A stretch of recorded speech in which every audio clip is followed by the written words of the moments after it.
Just for the 18 or 22-year-old coming out of school, they don't know what they want to do. What would be your advice for them on starting their career to get to where there's someone like you who owns a successful business company, they're taking care of themselves, they're in good shape, that sort of thing? Yeah, so I would first pay attention to the business model, right? And I'm assuming that you're asking from an entrepreneurial aspect, Yes. possibly? Yeah. So obviously I tell guys all day, every day, join the real world, because in the real world, you're gonna have a professor that has that business doing that job that day.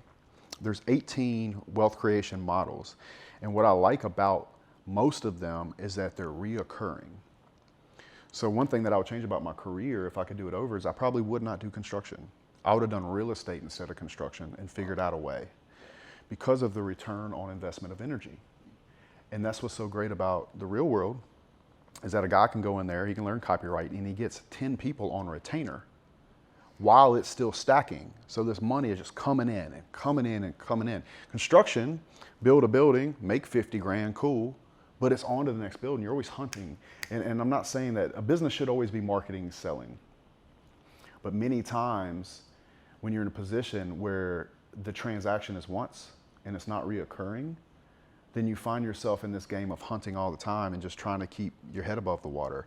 And what I like about the real world, it offers a bunch of models that allow you not to have to do that. So you can build up an agency and really get some big cash flow coming to you. Whereas when I was doing metal building starting out, I built a metal building in somebody's backyard, like $2,000 or $3,000 maybe. But then I had to follow with 400 other people that were tire kicking and doing all these other things.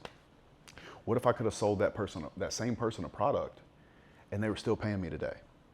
What would that look like? It would look substantially different. And so what I would tell a young man coming out of school is pay attention to the business model. And then once you choose your industry, take a look at a guy 20 years ahead of you. Look at their life. Look at how they spend their day. Ask yourself, do I want this person's life? And don't make the mistake of assuming that you're special, because you're not fucking special.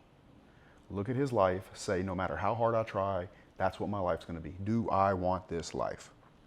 And if the answer is yes, do it. And if it's not, find something else to do. That's amazing. I couldn't agree more. Is because at the end of the day, the life cycle is probably gonna be the same. And something that I've seen that you do is you started out in construction, that's where you built the majority of your wealth. And now you started to diversify. You started to get into things like real estate. And I'm just curious, for someone who's starting to see some success, is there a certain point where you feel like people should start to diversify? Or do you feel like they should just keep hammering down on what they're already doing? Well, in regards to real estate, I think real estate's for everybody. And the reason I think real estate is for everybody is if you really pay attention, learning how to underwrite a deal, learning net operating income, learning cash on cash return, internal rate of return, all these things. If you just pay attention and learn it, I think it's gonna be valuable to anybody. And the reason I like real estate so much, we bought 300 doors this year. I've closed on 4 trailer parks this month. And the reason that I was able to do that is because I studied and I knew what a good deal looked like when it came to me. But also, the money that I make in the construction company, let's say, when I do cost segregation studies in real estate, if I surpass my cash flow and the amount that I'm able to depreciate on these properties, means I don't pay any tax on them, I can take whatever's left and shove it against my construction income. As the price of the property over time goes up, as I'm raising rents, as I'm adding more trailers to the park, as you're making all these value add changes. So real estate is very 4D. It's everywhere, right?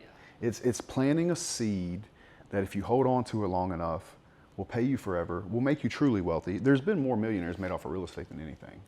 You know, it's actually quite non-emotional. It's really simple math and a due diligence process, and then property management. I just think it's a business that, if taken seriously, can really, really propel you in a huge way, especially if you're an American, because the way our tax laws are set up. So I'm a big fan of the business.